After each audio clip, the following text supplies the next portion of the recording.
That's the drop coverage, the physicality at the point of attack, where you're picking up 94 feet and clear responsibilities. It's less about the chaos and rotations, more about owning your matchup and funneling drives into help, and that could better fit guys like Sabonis, Keegan Murray, and maybe Keon Ellis, maybe Zach LaVine, even though Zach's not a great defender, just be average at best. The second thing is you got the simplicity and the consistency. Mike Brown's defense often fell apart because it asked way too much of average defenders on this team, and the Sacramento Kings were constantly adjusting their coverages depending on the opponent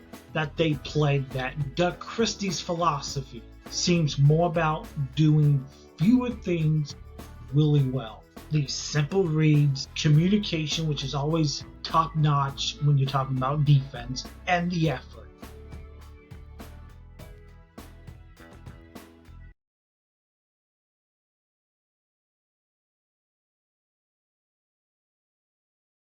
Welcome back to another episode of our Kings related podcast, wherever you may be.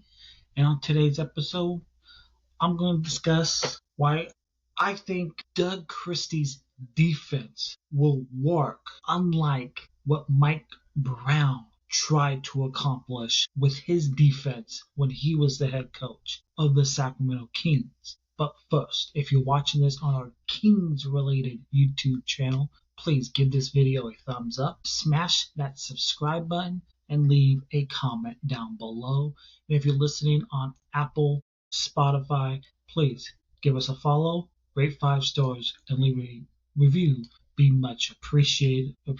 And we're also available wherever else you may get your podcast, whatever platform that is that you listen on audio form. But one of the questions that fans and analysts out there are talking about is Doug Christie's defense, and could it work where Mike Brown didn't because of the fits that this roster and the personnel and the mindset, and how Doug Christie could make it work better. One, you got the scheme fit versus the personnel. Mike Brown's system, he brought over the Golden State Warriors style when he became head coach. The switch heavy, help the helper defense that demands quick rotations, communication, which is key if you watch Golden State or those really good San Antonio Spurs teams back in the day. And you have multiple rim protections, which the problem now is Sacramento, with Mike Brown, didn't have the length or the rim protection to execute it. That is a problem that this team had. And also, the guards were small, and Sabonis, while he is tough and a smart player, he struggled to anchor a switching high wall system. Doug Christie, what we hope to see with Doug Christie's system is, from all the reports that we got from training camp this past week, suggests that he's going back to the fundamentals. That's the drop coverage, the physicality at the point of attack, where you're picking up 94 feet and clear responsibilities. It's less about the chaos and rotations, more about owning your matchup and funneling drives into help, and that could better fit guys like Sabonis, Keegan Murray, and maybe Keon Ellis, maybe Zach LaVine, even though Zach's not a great defender, just be average at best. Guys who are not necessarily strong positional defenders and not elite athletes. So the second thing is you got the simplicity and the consistency. Mike Brown's defense often fell apart because it asked way too much of average defenders on this team, and the Sacramento Kings were constantly adjusting their coverages depending on the opponent that they played. That Doug Christie's philosophy seems more about doing fewer things really well.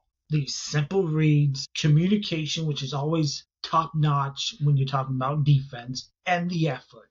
And you got players like Malik Monk and Zach LaVine. They can survive better in a clear, consistent scheme where they aren't overthinking rotations.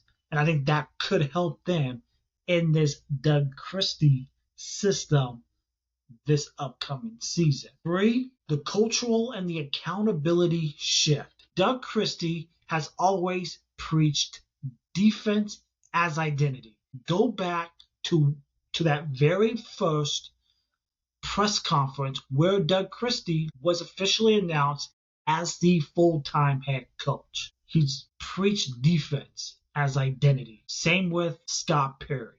And it's not just effort. He was the on-court embodiment of those early Sacramento Kings teams in the 2000s. That era when the Kings were really good and one of the best teams in the NBA. Doug Christie's defense as a player.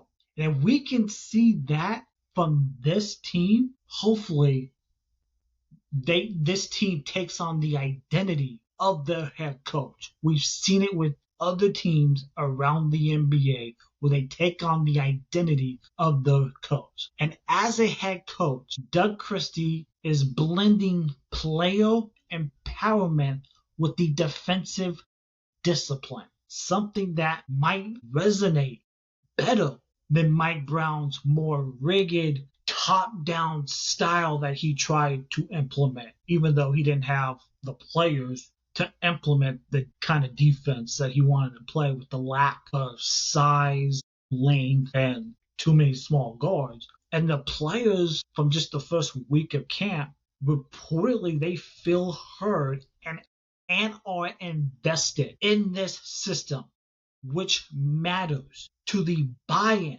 and the issue that they had last season with this team and the chaos and the shit show, DeRozan's words, not mine, that was last season.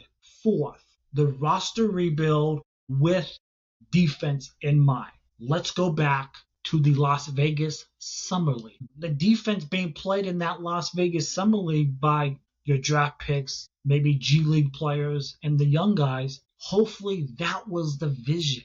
Because Scott Perry has reshaped this team with Doug Christie's defensive vision in mind. Added, you got DeMar DeRozan. You got Dario Saric. Dennis Schroeder, could he be the best defensive guard on this team? Devin Carter, I believe he's solid, but who knows if he'll be in the rotation. And you got Drew Eubanks. All of those guys are physically tougher or more defense first than previous depth pieces that you've had.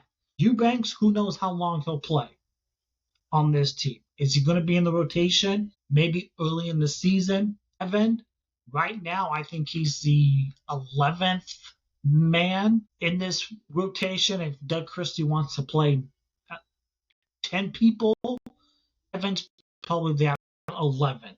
So for Devin to pop that rotation, he's got to stay ready and for whenever Doug Christie calls on him to get to a game. And we know Devin's athletic. The shot offensively is a little crazy. I don't like his shot.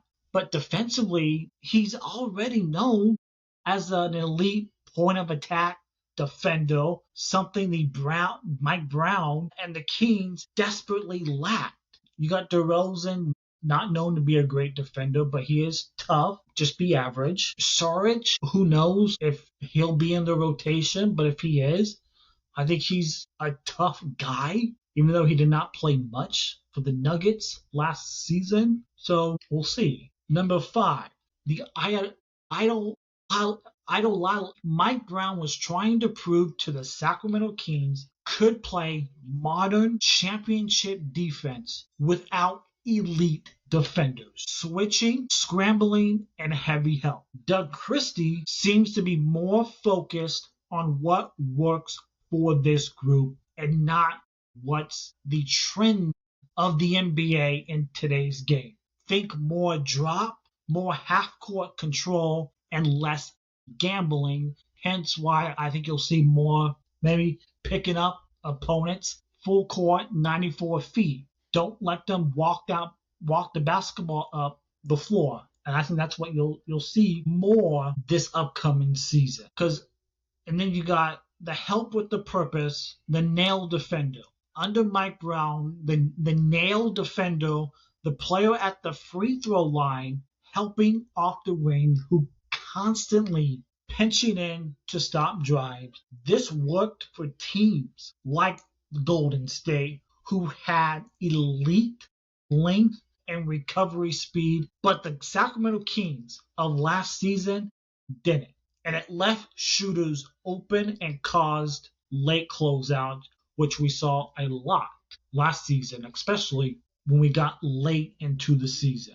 Under Doug Christie, the nail defender only digs if the drive is uncontested or the ball handler has an advantage. Otherwise, they stay home and trust the on-ball defender to funnel properly. The goal is control the containment, not chaos. And Doug's message has been from the first week of training camp, trust your man and stay ready to contest. And guys like Keegan are perfect for this. Disciplined, strong, and positionally smart.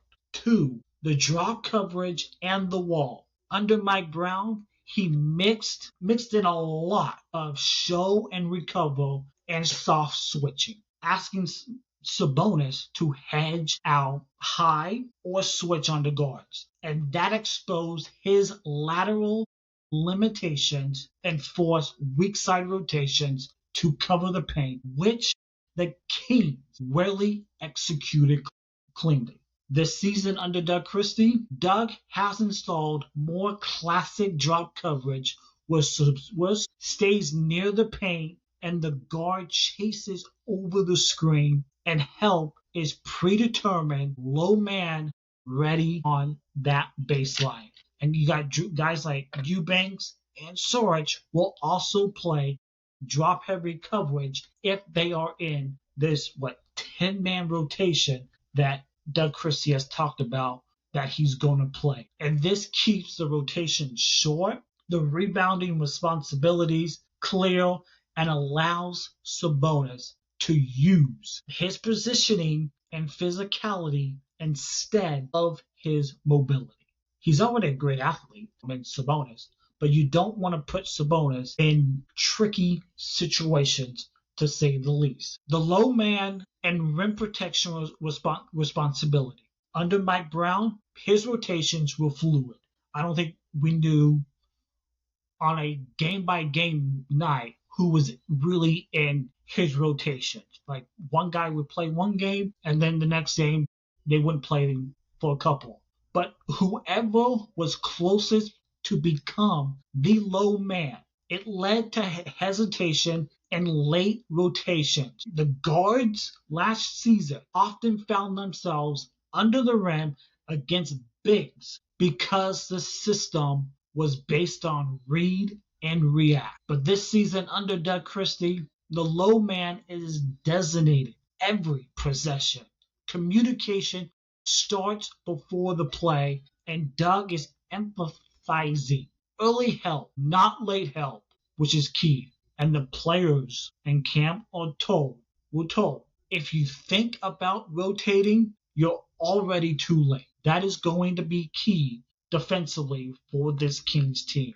And with wings like Keegan Murray, basically, and maybe Nick Clifford, that's more length to contest verticality without over committing.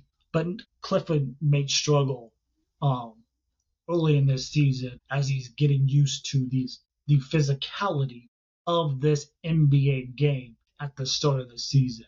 The on-ball defense and the pressure philosophy. Mike Brown's focus was contain and funnel, and he wanted guards to shade drives and to help, but many, like last season, you saw Fox, Monk, and Kevin were inconsistent.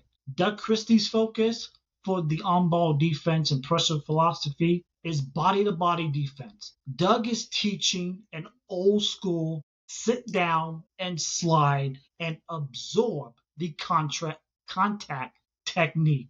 If you ever see Doug Christie as a player back in those early 2000s Sacramento Kings teams, that's what I'm trying to talk about of how Doug Christie played defense. I think that's what we want to see from this squad. And with guys like Devin and Dennis setting that tone, Doug's phrase in camp is pressure without panic. That has been the phrase in training camp from Doug Christie. And that means no gambling, just steady disruption. You want to disrupt the other team offensively. And fifth, the communication and role definition. Call early, call loud, and call off-ball switches. He's also simplified the terminology, fewer code calls, and more direct cues like tag, stay, and help, which is key because communication and a defensive first identity is always key. And then you got the mentality and the accountability. Doug preaches that defense is about pride and reputation, not schemes. If you watch the training camp videos coming out from people who are there, he's reintroduced a defensive player of the day board in practice the first week of training camp. Something Mike Brown phased out when he was here. And it's made an effort visible and competitive again. And these training camp, just the first week, has been really competitive and got a little testy. And that's a good thing.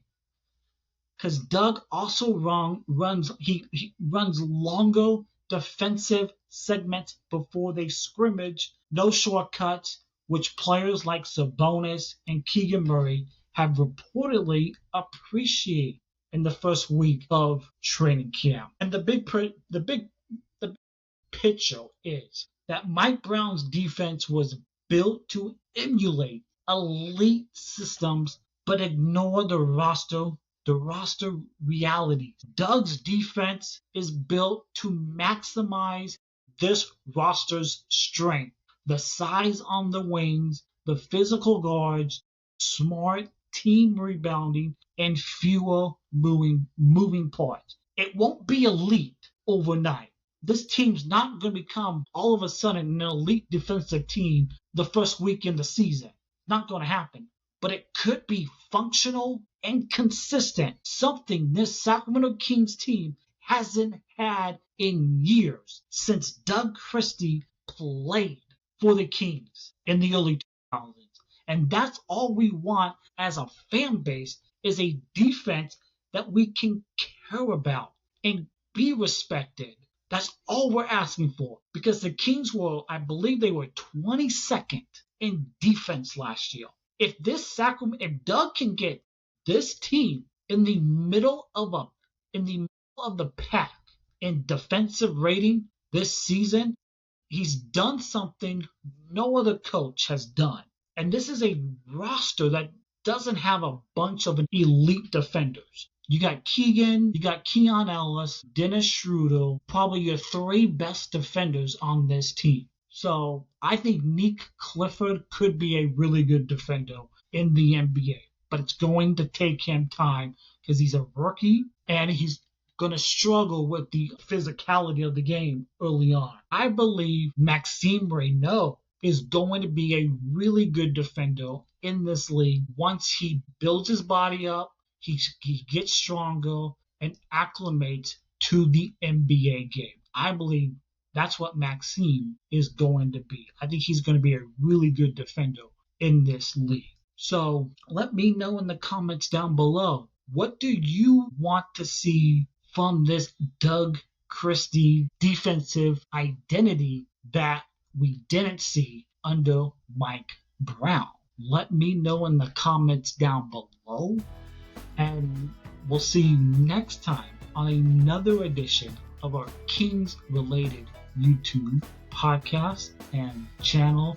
And you can catch us wherever else you get your podcast on audio form. And until next time, be sure to hit that thumbs up, smash that subscribe button, and until next time, take care, and as always, go Kings.